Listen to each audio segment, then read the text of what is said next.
Vamos abrir a Bíblia lá em João capítulo 10. Vamos, Lucas. Eu acho que às vezes a gente esquece com quem a gente está aqui. Às vezes a gente esquece com o tipo de pessoa que a gente está lidando aqui. A gente tem aqui, por exemplo, uma ex-modelo da McLaren. Super bem sucedida. Nós temos aqui um corretor imobiliário como o Juliano.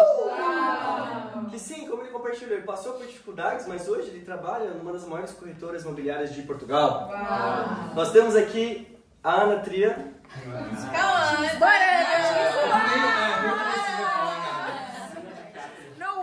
Ela estudou, pensa na universidade número 1 em artes do mundo. Ela estudou lá. Uau. Então a Ana é muito linda e maravilhosa. Temos também aqui o Murilo, estudou na melhor universidade da América Latina, a USP. Irmãos, a gente está lidando com pessoas aqui de alta classe, né? Então, temos um americano aqui. Esse já por si só. João 10, versículo 9. Eu sou a porta, Jesus diz. Quem entra por mim será salvo. Entrará e sairá, e encontrará pastagem. Jesus é a porta para o paraíso. Amém. Se alguém quiser chegar nos céus um dia, e eu imagino que todo mundo aqui gostaria de estar nos céus um dia, sim, nós precisamos passar por algo transformador. Amém. Jesus Cristo é quem pode nos dar a porta para o paraíso. O título da aula hoje é A Porta para o Paraíso. A porta para o paraíso. O caminho para o inferno se parece com o céu. O caminho para o céu se parece com o inferno. Eu vou falar de novo. O caminho para ir para o inferno se parece com o céu. O caminho para ir para o céu às vezes se parece com o inferno. Hoje nós vivemos em um mundo onde as pessoas buscam por uma dopamina barata. As pessoas querem satisfação de uma maneira fácil e rápida. E é o que nós vemos hoje com o Instagram. Quem já ficou, e eu já fiquei, no Reels do Instagram por minutos e minutos e minutos e chega até ser horas. E você fica num looping infinito e naquela dopamina barata e depois você sai e você se sente muito mal de ter feito isso. Com o mesmo sentimento se tivesse pecado com qualquer outro pecado. Por quê? Porque hoje em dia as pessoas querem dopamina barata. É verdade. As pessoas querem satisfação, rápido, e não trabalhar por isso. E as pessoas hoje, elas buscam a felicidade ao invés de buscar o Deus que dá a felicidade. Por isso que nós lemos escritura em Salmo 119, não? Sempre lemos escritura. Felizes são aqueles que buscam a Deus. A felicidade é consequência de buscar a Deus. E você não busca Deus com o objetivo de ser feliz. É verdade. Mas você busca Deus com o objetivo de amar Deus, de querer estar com Deus um dia. Nos céus, amém? Amém. Estamos fazendo as aulas de Buscando a Deus lá na nossa reunião de líderes. Uau! E temos provas nas aulas de agora de Buscando a Deus. Uau. E eu quero levantar aqui a maior nota da turma hoje, que foi a Ana. Uau! 9,75 ela tirou. Se você não vem para as reuniões de líderes, eu quero te encorajar a vir. Por quê? Porque lá nós estamos a aprender a fazer os estudos de princípios básicos. Amém. E isso é muito bom. Por quê? Porque nós aprendemos a estudar a Bíblia com as outras pessoas. Amém? Amém. E ontem foi um dia muito interessante, porque nós ficamos presos em um elevador. Por 1 hora. Lá na República das Meninas. Oh, não! 1 hora. Uau. Tava eu, Ana, Murilo, Tatiana e a irmã da Tatiana. Oh, não, 5 pessoas. 5 pessoas. O limite são 4 pessoas. E a Olímpia. E a Olímpia. A nossa cachorrinha. A Olímpia. E, nossa, foi muito inspirador. Mas a gente estava cantando, não? A gente estava ouvindo música, né? Música brasileira. Mas a primeira coisa que veio na minha cabeça foi, ok, como vou sair daqui? Então a gente começou a apertar vários botões lá. A Tatiana, ela pegou, deixou uma alavanca, subiu a alavanca, clicou no botão, super confiante, nada aconteceu. Aí um vizinho começou a gritar, vocês estão bem? A gente começou a falar com ele, ele não sabia o que fazer também. Até que a gente teve a brilhante ideia de contactar a empresa que faz o elevador. Sim. Que é aquela ThyssenKrupp, né? Não sei se você já ouviu falar. E tinha um número lá, a gente ligou, eles falaram o que a gente tinha que fazer, que era basicamente esperar o técnico chegar. Então o técnico chegou, o técnico livrou a gente de lá. Mas sabe, quando nós temos problemas nas nossas vidas, a gente precisa consultar o autor da vida para resolver os problemas. Não dá pra gente tentar resolver da nossa forma. Verdade. Precisamos consultar Deus. Amém? Muitas pessoas querem procurar o sentido das coisas e da vida, mas ignoram o autor da vida. Muito bom. Se você busca Deus, lá vai ter todas as respostas para a sua vida. Amém? Todas as respostas estão aqui. E onde você pode buscar Deus hoje?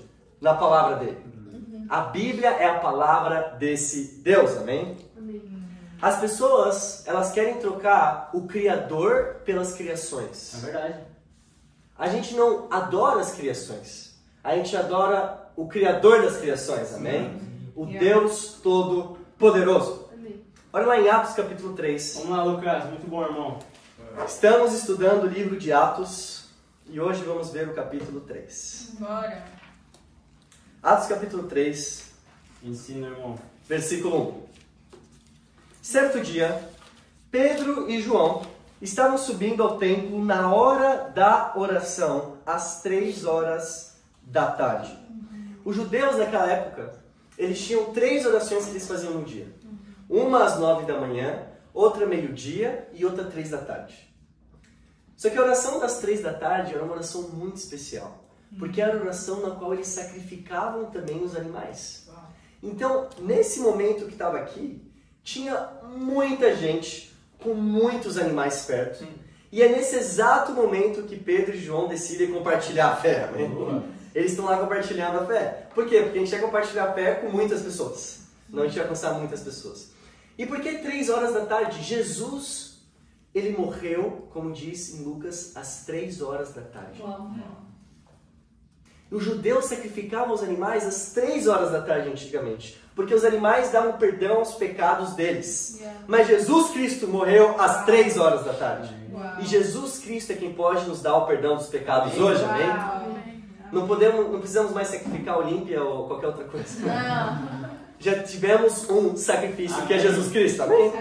Versículo 2, a Bíblia diz: estava sendo levado para a porta do templo chamado Formosa, um aleijado de nascença, que ali era colocado todos os dias para pedir esmolas aos que entravam no templo. Aqui então tinha uma porta, lembra? A porta para o paraíso. Aqui tinha uma porta. E essa porta se chamava Formosa. Por quê? Porque era uma porta muito linda. Era uma porta feita de bronze. Linda, grande, que conectava as pessoas ao templo de Deus. E as pessoas passando por lá, tinha sempre um aleijado que pedia esmolas. E no versículo 3, a Bíblia diz: vendo que Pedro e João iam entrar no pátio do templo, pediu-lhes esmola. Essa não é uma boa ideia, né? Pedir dinheiro para quem é discípulo. Como os missionários, eles tinham acabado de plantar a igreja aqui, em Atos 2, e ele pede dinheiro para Pedro e João. Amém. Versículo 4. Pedro e João olharam bem para ele, e então Pedro disse: olhe para nós. Você acha que eu tenho algum dinheiro? Olhe para nós. Versículo 5. O homem olhou para eles com atenção, esperando receber deles alguma coisa. Versículo 6 diz: Pedro, não tenho prata nem ouro, mas o que tenho, isto lhe dou. Em nome de Jesus Cristo, o Nazareno, ande! Segurando pela mão direita, ajudou a levantar-se, e imediatamente os pés e os tornozelos do homem ficaram firmes. E de um salto, pôs-se em pé e começou a andar. Depois entrou com eles no pátio do templo, andando, saltando e louvando a Deus. Aqui nós vemos o primeiro milagre da igreja. Esses milagres não existem mais hoje, porque hoje nós temos um milagre que é a Bíblia. Em 1 Coríntios 13 diz: quando o perfeito vier, o que não é perfeito vai cessar. As profecias, tudo isso se cessaria.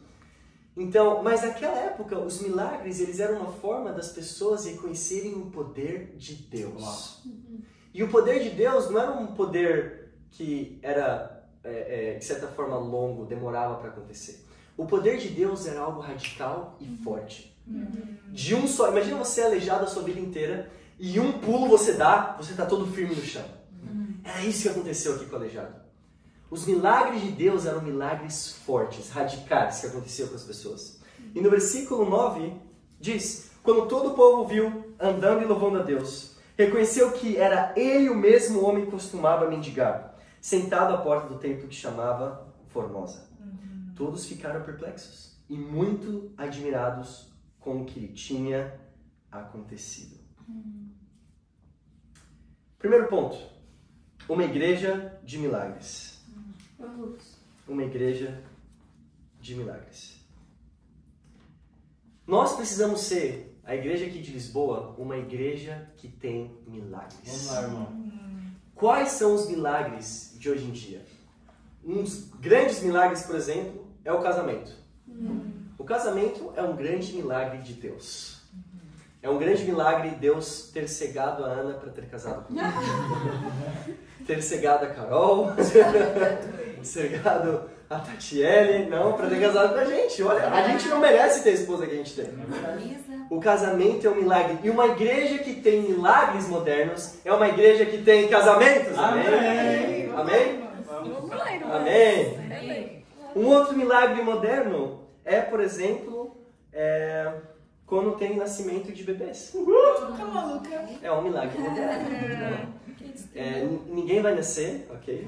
Mas a gente tem o Luca que nasceu já. Não.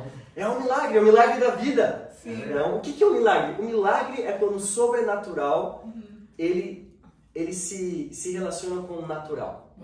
É quando Deus faz algo no nosso mundo físico. Isso é um milagre. Sabe o que mais é um milagre? Batismo. Incrível. Batismos são milagres modernos. O batismo é literalmente a participação na morte, sepultamento e ressurreição com Jesus Cristo. Esse é o batismo.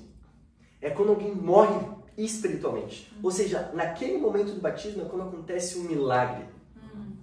E Deus passa a habitar dentro da pessoa, amém? E vamos ver muitos milagres no nosso culto inaugural. Amém, vamos. Daqui 14 dias, muitos milagres, como no nosso culto inaugural. E vai ser incrível, porque vários discípulos virão, e lá vamos ter batismo, lá vamos ter canções incríveis. Não, o Ken vai cantar muito pra gente, o Danilo vai ensinar um pouco o Ken a cantar, amém? Vai ser muito bom. Mas existem até mesmo milagres aleatórios que acontecem. Eu tenho um amigo, não sei quem conhece o Abhishek, lá da igreja de Abhishek! Só a Krista e a Ana conhecem. Mas é um discípulo lá em Londres, que agora ele está na Índia servindo na igreja. E ele, em Londres, ele estudou a Bíblia. Ele não quis continuar com os estudos e ser um discípulo, porque é realmente muito compromisso. E ele tinha um carro na época, e dirigindo o carro capotou. E deu perda total no carro. Mas ele ficou intacto, o Abhishek. E ele disse que viu como se fosse alguém, não viu, mas ele sentiu a presença de alguém ajudando ele na hora. E isso é um milagre. Existem milagres assim hoje. Claro que quando isso acontece, não implica que a pessoa que fez o milagre necessariamente vem de Deus. Não, porque muitos milagres podem acontecer com qualquer pessoa. Não como diz a Bíblia. Mas existem milagres modernos assim também. Ou, por exemplo, na missão lá no Peru, lá na missão, estavam tendo problemas com a conta do banco da igreja do Peru. Sim. E como a gente está um pouco difícil aqui também, não? E lá o que aconteceu é que para transferir um dinheiro para lá, estava muito difícil. Então o Danilo Bataguin, ele orou a Deus, o líder lá da igreja do Peru, e ele estava caminhando na rua e viu 100 soles no chão. É verdade. Uma nota de 100 soles, que é a moeda peruana, no chão. É um milagre? Não. É um milagre? É sobrenatural. 2 vezes aconteceu isso. 2 vezes aconteceu isso. Ou sabe quando você está pensando em uma pessoa que você não vê há anos, e você pensa nela e a pessoa aparece? Já aconteceu com vocês? É um milagre. Talvez Deus quer que você fale com essa pessoa. Ou quando a situação ao seu redor está um caos, e você naturalmente também fica um caos por dentro. Mas por algum motivo você está em paz. E a situação está um caos, mas você está em paz. Isso é um milagre de Deus. Eu já vi muitas pessoas abandonarem drogas, o sexo, a pornografia. Isso é um milagre de Deus. Esse é o poder de Deus na vida das pessoas, amém? O maior milagre de todos é o milagre que traz salvação. É quando você abre a Bíblia com alguém, você ensina a Bíblia para ela e ela muda por dentro. Ela muda por fora, ela muda em todos os sentidos. Ela vira uma outra pessoa. Esse é um milagre também de Deus, amém? Amém. Eu quero desafiar a igreja. Vamos lá, irmão. No nosso último culto estava bem mais lotado do que hoje. A gente tinha até mais duas fileiras de cadeira ali. Eu quero desafiar todos nós e a mim também a trazermos pessoas para serem os futuros milagres da igreja. Eu quero que nessa semana nós possamos juntos evangelizar, chamar as pessoas e encher aqui de milagres, amém? Lembra, a vida é um milagre. Mas eu quero deixar bem claro que nós não adoramos os milagres, nós adoramos o Deus dos milagres. Amém. E é isso que está acontecendo com a facção lá nos Estados Unidos, lá em Los Angeles. Eles começaram a adorar os milagres, a adorar os batidos. Nossa, se a gente está batizando, então a gente está perto de Deus. Não, você está perto de Deus todos os seus tempos com Deus. A sua oração, a sua justiça te faz estar perto de Deus. Então, sim, a gente quer ter milagres, amém? A gente vai batizar muito, Deus vai batizar muito, não a gente. Mas ao mesmo tempo a gente adora Deus e não os milagres. Amém. Amém? Vamos ver o versículo 11. Vamos lá, Lucas. E ver a pregação que Pedro faz. Essa aqui é uma pregação muito parecida com o que ele fez no capítulo anterior. Apegando-se o mendigo a Pedro e João, todo o povo ficou maravilhado e correu até eles, ao lugar chamado Pórtico de Salomão. O que era o Pórtico de Salomão? Era um lugar onde os discípulos se reuniam. Era basicamente isso. Eles sempre estavam lá, no Pórtico de Salomão, no Pórtico de Salomão. E nós aqui em Lisboa temos Pórtico de Salomão também. Qual que é o nosso Pórtico de Salomão mais recente? É a República das Meninas. Lá a gente está... A gente esteve lá ontem, a gente esteve lá anteontem, a gente sempre está lá e as meninas estão super animadas. Porque a gente traz comida também, né? Mas esse é um dos pórticos. Outro pórtico de Salomão é a nossa casa, linda, que aos poucos está ficando menos pórtico, né? Mas o Murilo está lá agora também. O nosso pórtico de Salomão para evangelismo é o McDonald's, lá da Universidade de Lisboa. É o shopping, é o Corte Inglês. Esses são os pórticos de Salomão que nós nos reunimos. Para quê? Para evangelizarmos, para orarmos, para louvarmos a Deus, para estarmos juntos e comermos juntos, amém? Amém. Como a igreja fazia no final de capítulo 2 de Atos. Versículo 12. Vamos lá, Lucas. Vendo isso, Pedro lhes disse: Israelitas, por que isso os surpreende? Por que vocês estão olhando para nós como se tivéssemos feito este homem andar por nosso próprio poder ou piedade? O Deus de Abraão, de Isaac e de Jacó, o Deus dos nossos antepassados, glorificou o seu servo Jesus, a quem vocês entregaram para ser morto e negaram perante Pilatos, embora ele tivesse decidido soltá-lo. E aqui Pedro começa a pregar sobre Jesus Cristo. Pedro, ele fica surpreso com a surpresa das pessoas. As pessoas ficam surpresas que Pedro tinha curado o aleijado. Mas por que Pedro ficou surpreso das pessoas ficarem surpresas? Porque não foi Pedro que curou o aleijado, foi Deus que curou o aleijado. Não somos nós que batizamos outras pessoas, Deus que batiza as pessoas. Não somos nós que salvamos pessoas, Deus salva. Se nós não tivermos nenhum batismo aqui por 2 anos, eu estou feliz com Deus. Muito bom, irmão. Estou feliz com Deus, porque a minha alegria vem de Deus. Eu vou estar indignado, mas eu vou estar feliz com Deus. Eu vou estar em paz, porque eu amo a Deus. Amém. Eu já vi pessoas falando, nossa, se a sua igreja não estiver crescendo, me coloca na sua igreja que eu vou fazer a sua igreja crescer. Não, você não vai fazer nenhuma igreja crescer. Nem você vai crescer. E o irmão que falou isso, ele é baixinho. Não! Deus faz a igreja crescer. Amém. Deus faz a igreja crescer. Se todos nós aqui estivermos tendo nosso tempo com Deus todos os dias, evangelizando todos os dias, estando unidos, confessando pecados, amando a Deus, Deus vai fazer a igreja crescer naturalmente. Estão comigo? Sim. Versículo 14. Bora, Lucas. Vocês negaram publicamente o santo e justo e pediram que lhes fosse libertado um assassino. Vocês mataram o autor da vida, que é Deus e Jesus. Se libertado um assassino. Vocês mataram o autor da vida, mas Deus o ressuscitou dos mortos. E nós somos testemunhas disto. Pela esperança.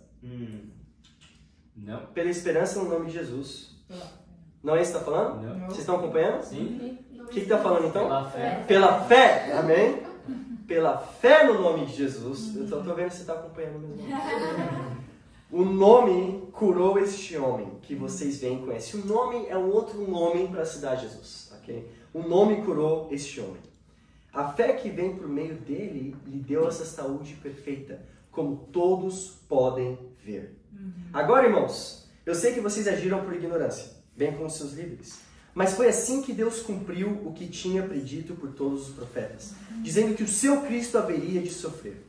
Arrependam-se, pois, e voltem-se para Cristo, para que os seus pecados sejam cancelados, para que venham tempos de descanso da parte do Senhor e Ele mande o Cristo, o qual lhes foi designado Jesus. É necessário que Ele permaneça no céu, até que chegue o tempo em que Deus restaurará todas as coisas, como falou há muito tempo, por meio dos seus santos profetas. Pois disse Moisés, o Senhor Deus lhe levantará dentre os seus irmãos um profeta como eu. Ouçam em tudo o que lhe disser. Quem não ouvir esse profeta será eliminado do meio do seu povo. Deus envia profetas para as pessoas, e líderes e discípulos para as pessoas, para que a gente possa falar de Deus para as pessoas. E se a pessoa não quer escutar você, não tem problema. Ela não está escutando a Deus. Se a pessoa tem algum problema contigo no estudo bíblico, ela não está tendo problema com o mensageiro, ela está tendo problema com a mensagem. Porque nós apenas transmitimos a mensagem de Deus. É a única coisa que fazemos. Mais nada, amém? Tanto que a gente está aprendendo nos estudos de princípios básicos que nós podemos ser chatos às vezes. É verdade. Nos estudos bíblicos, né? As pessoas não querem nem sempre escutar o que a gente tem para falar ou a nossa opinião. As pessoas precisam escutar a Bíblia, a palavra de Deus. Versículo 24. De fato, todos os profetas de Samuel em diante, um por um, falaram e predisseram esses dias. E vocês são herdeiros dos profetas e da aliança que Deus fez com os seus antepassados. Ele disse a Abraão, por meio da sua descendência, todos os povos da terra serão abençoados. Tendo Deus ressuscitado o seu servo, enviou primeiramente a vocês para abençoá-los, convertendo cada um de vocês das suas maldades. É muito interessante porque Pedro, ele prega para os judeus.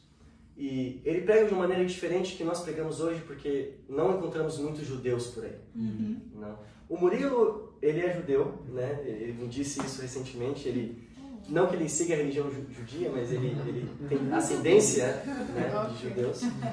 Mas você não encontra judeus por aí, aqui em Portugal. Muito, muito fácil. Não, é um pouco mais difícil. É mais fácil encontrar muçulmanos aqui. Não. Mas é muito interessante que no versículo 16 diz que a fé do homem o salvou.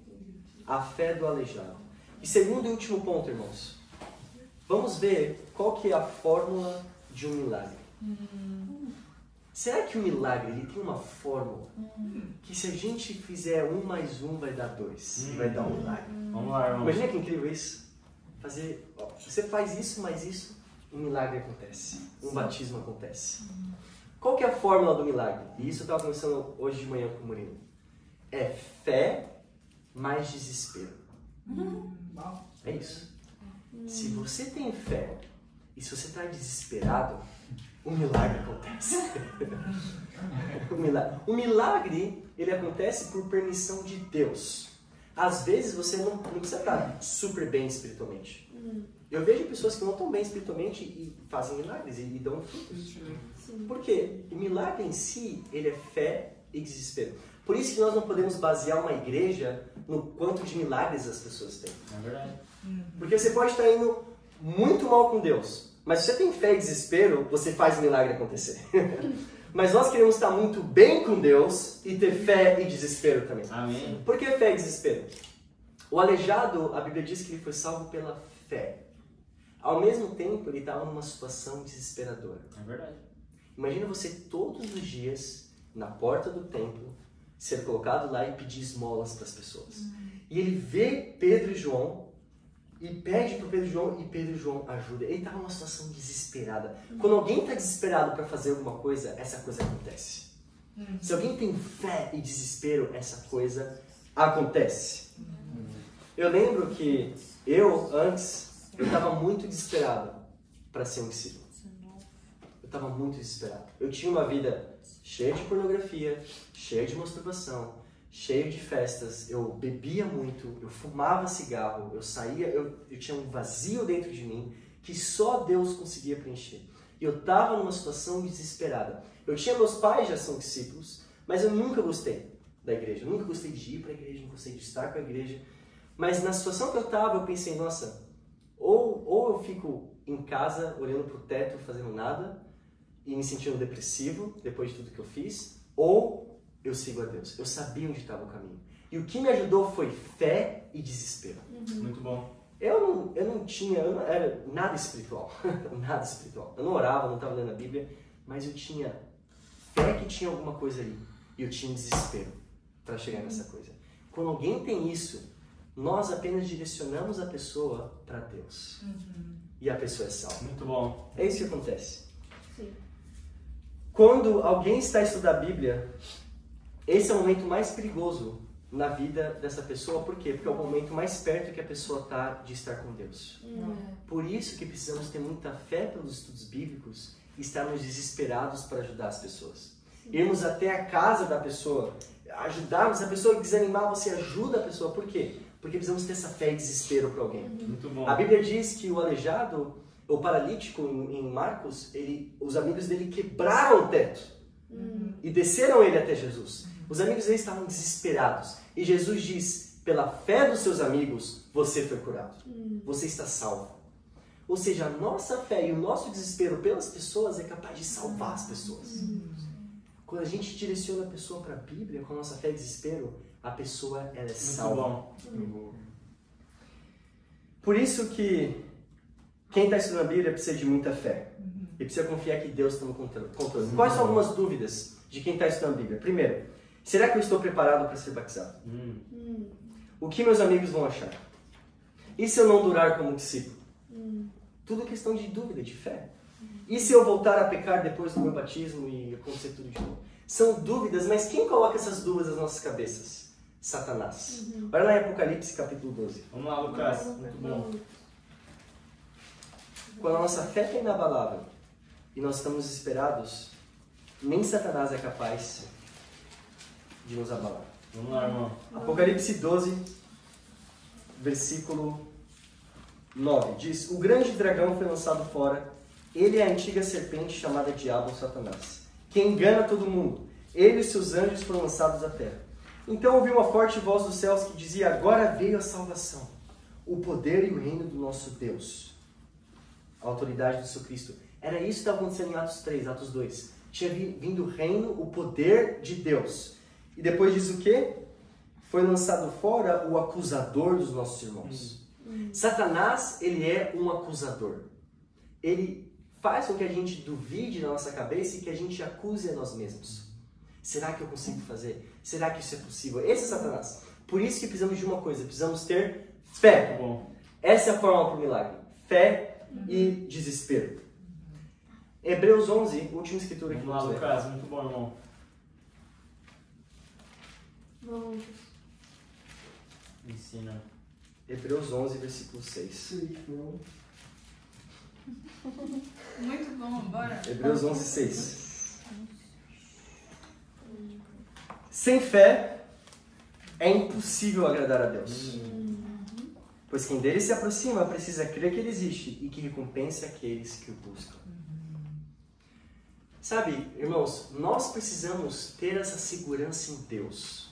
Ter fé em Deus. Se Deus existe, a gente não precisa estar preocupado com como a gente está aparentando, com o nosso trabalho. Não. Se Deus existe e Ele existe, nós temos que ter nossa confiança em Deus. Muito bom. Satanás tenta fazer a gente duvidar com algumas coisas durante a semana. Será que eu consigo? Será que isso é possível? Será que essa pessoa vai ser batizada? Será que tal pessoa vai ser batizada? Mas quando nós temos fé e confiança em Deus, a Bíblia é muito clara. Deus recompensa quem tem fé nele. Se você busca Deus, você tem fé na recompensa que Ele vai dar a você. Por quê? Porque você busca Deus. Amém. Fé é uma decisão de acreditar em meio às dúvidas. E se tem alguém que tem muita fé aqui, é o Juliano. Vamos lá, Juliano. Bora, Juliano. O Juliano tem muita fé e desespero. Os dois. Quando eu estava escrevendo essa pregação ontem, a primeira pessoa que veio na minha cabeça foi o Juliano. Alguém com fé e com desespero. O Juliano, ele contou um pouco da história aqui, mas ele veio pra cá, pra Lisboa, só ele e a Tatiana. Não foi nem sozinho. Se fosse sozinho, beleza, ele é solteiro, vai lá, né, se vira. Com a esposa ainda. E ele chegou aqui e dos trabalhos mais do que ele não queria fazer, para hoje está um trabalho que ele mais quis fazer. O que fez com que isso acontecesse? Fé e desespero. É verdade. Ele nunca estava satisfeito com qualquer coisinha. Ele estava desesperado por mais. Desesperado por mais. Esse é o Juliano. Ele está tão desesperado que eu e a Ana, a gente não viria para cá, para Lisboa. A gente teve uma reunião lá em Londres e o Juliano falou nessa reunião, estava o Michael Williamson, um monte de gente lá, e ele falou, olha, eu vou para Portugal porque eu quero ver Portugal evangelizado e Lucas e Ana, vocês têm que vir com a gente. Ele tinha muito mais fé que eu tinha para vir para Portugal e eu passei a ter fé por causa do Juliano. O Juliano é alguém.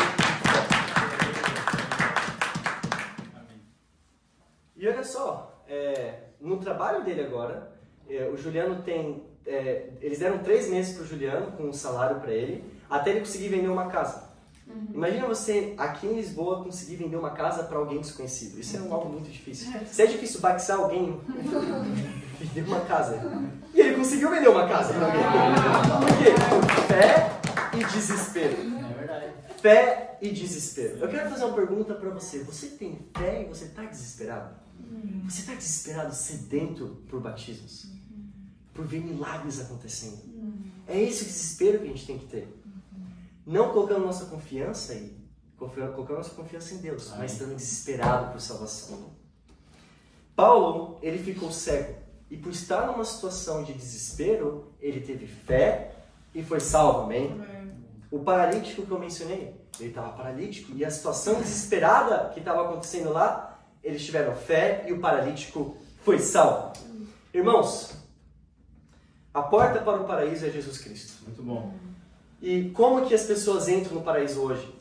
Por meio dos milagres, por meio dos batismos. Assim como a igreja do primeiro século, precisamos ter fé e desespero. Os apóstolos aqui, os discípulos, acabou Atos 2, que eles estavam reunidos, Pedro e João já foram pregar. Foi pregar porque eles estavam desesperados. E a Bíblia diz que existia batismos diários na igreja de Atos. É essa igreja que a gente quer imitar. É essa igreja que a gente quer ser. Uma igreja com fé, com desespero, e para Deus já todas as glórias. Amém. Amém.